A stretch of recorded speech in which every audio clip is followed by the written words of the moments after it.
The Grind, a Minnesota sports podcast.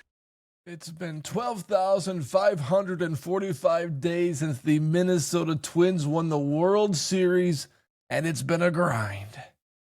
Those numbers according to Grok on X.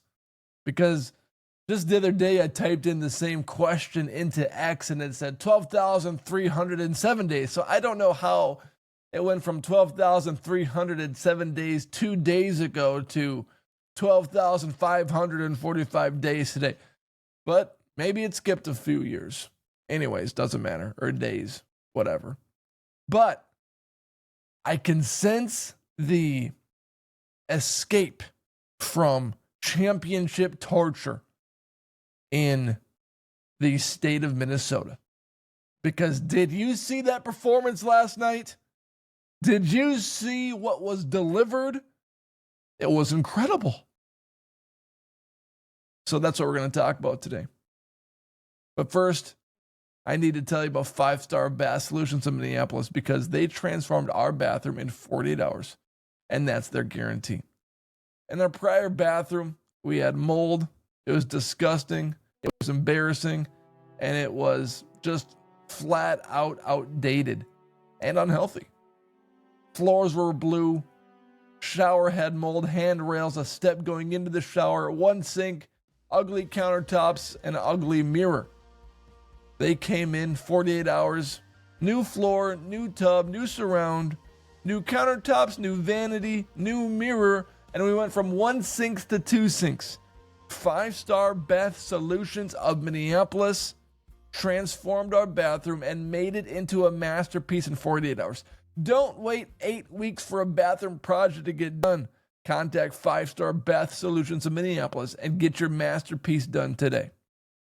All right, this performance that might change the course of Minnesota sports was performed by Johan Behinger in the Minnesota Timberwolves Game 1 of Summer League. 11 points, 8 rebounds, 7 blocks. And if you go onto YouTube or X, of course, after watching this video, and you pull up his highlights, he dominated this game at the rim. And you can also see how quickly he was after he blocked the shot to explode up the court and make an impactful play offensively. Because here's the really interesting part about centers running the floor. Sometimes they get delivered and can dunk the ball, which is great. They're rewarded. But other times, what happens when they run the floor, it requires perimeter defenders to sink in and stop a fast break dunk, which then allows the wing player, the guard or forward, to be wide open in the corner or on the wing and knock down a wide open three.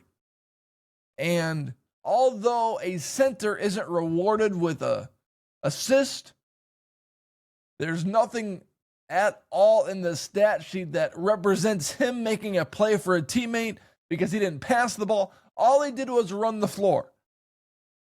He made that play happen. So a center running the floor and creating a play for a teammate to pass to a wide open teammate is one of those significant plays throughout the course of a basketball game that doesn't get the recognition it deserves. Because you pull up the stat sheet and the box score, and there isn't going to be anything that showcases that he made a play for a teammate. Because technically, they didn't touch the ball. They just ran the floor. And it made the defense shift into different spots, which created a wide open shot for a teammate. So 11 points, 8 rebounds, 7 blocks. And I get it's Summer League. So we also need to view this objectively, because what's so easy to do, especially during Summer League, is if a player stinks. I remember Victor Wembanyama in his first Summer League game. He performed terribly, and people were riding the dude so hard, clobbering his performance and clobbering his future prospect in the NBA. And it's like, it's the first Summer League game. Give the dude a break. He'll be fine. But you can also go the other way. When you have a 7-block performance and you're 7'2" with shoes on, and you have long arms, and you're 18 years old, and you have the speed, the length, the athleticism, you can kind of go googly eyes over it and go a little crazy, because then you start to imagine what it would look like in an NBA game, and you're thinking, wow, maybe he could play earlier than we think. Maybe he could replace Rudy Gobert in a year or two based off this Summer League performance. There's a few things that need to be responded to that thought. One, the talent that Johan Beringer is performing against is not NBA caliber talent. Most of them are G League players. So to think that what he did in game 1 of Summer League is going to automatically translate into success in NBA regular season games needs to be looked at more objectively, because he's facing against bottom tier talent in the G League, and that's who is playing in these games. However, with that being said, there are some things that translate better into the NBA than others. For example, Adam Morrison. What a name. Adam Morrison played for Gonzaga, averaged like 24, 25 points per game. Could not score consistently in the NBA. Scoring is one of those skills that doesn't always translate into the NBA from college or from the G League or from wherever, because scoring at the NBA requires another level of ability and skills to do it at a high level. Blocking and rebounding, dunking from the dunker's spot is much different and translates much easier, because blocking a shot is mostly about anticipation and timing, athleticism and length. And Johan Behinger obviously has great instincts and has an ability to time on when to jump and when to block the shot. He has the athleticism and length to do it. So, although he's facing G League talent, you're not asking Beringer or Beringer to fill in for Rudy Gobert and average 15 to 20 points per game. All you're asking Beringer to do is to set a screen, block a shot, and rebound the ball, which translates 15 times easier into the NBA game than if you were to ask a player to go get me 20, go get me 25 points a game. So maybe we could see Beringer a lot sooner than we anticipate. Now, he does need to get stronger,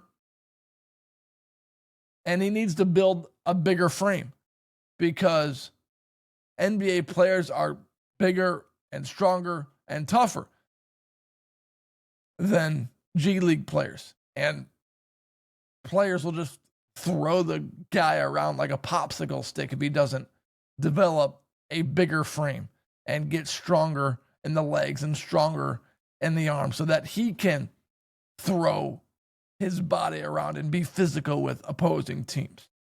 But love game one of a summer league because there are things that translate into the NBA game that he showcased on the floor in summer league. And at this point in time, it is all about what can translate into the NBA.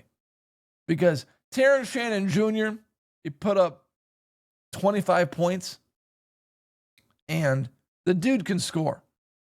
But 25 points is not going to translate into 25 points in an NBA game because he's dominating these lesser opponents because he's bigger, stronger, faster, and has NBA experience.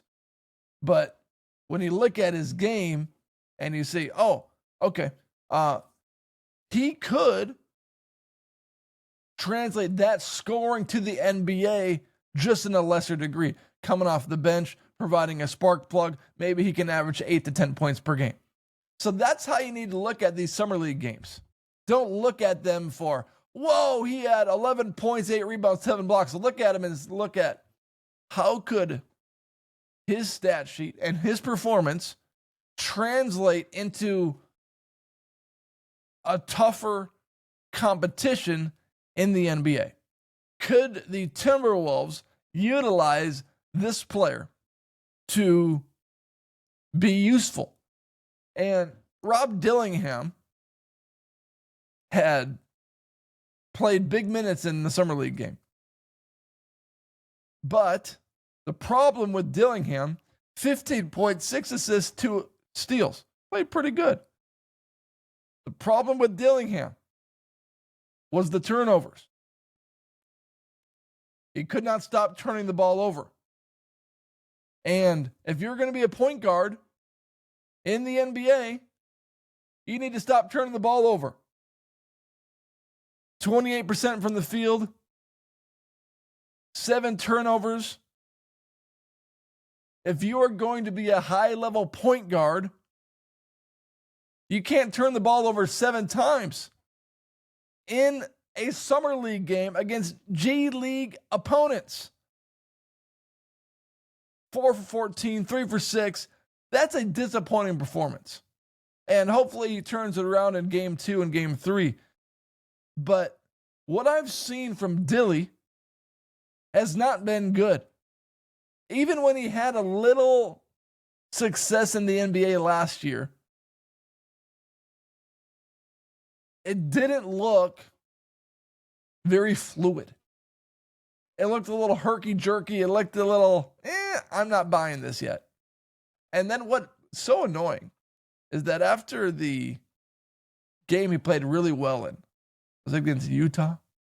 Jim Peterson did the on-court interview after the game. He just stayed in his little booth or whatever with him and Grady, but they asked him a question. It looks kind of easy for you out there. And then Rob's like, yeah, I'm going to admit, it is kind of easy. And then he got benched for the rest of the season. So, 1, he needs a little more humbleness to his game.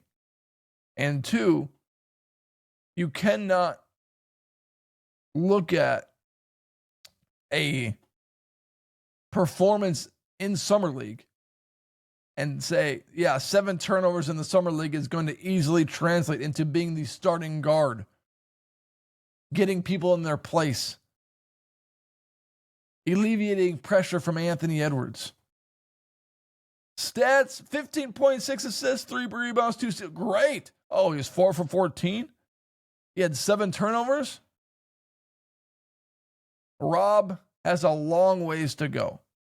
A long, long ways to go if he wants to be a consistent rotational player in the NBA. And especially if he wants to be a starter on the Timberwolves. I don't see it yet. There's still time. He's still only 20 years old. He's got a lot of time to improve. But as far as what you want to see I'm not seeing it. All right, thanks for watching. Remember, 5-Star Bass Solutions of Minneapolis. Check them out today. And thank you for joining and watching and listening to the show.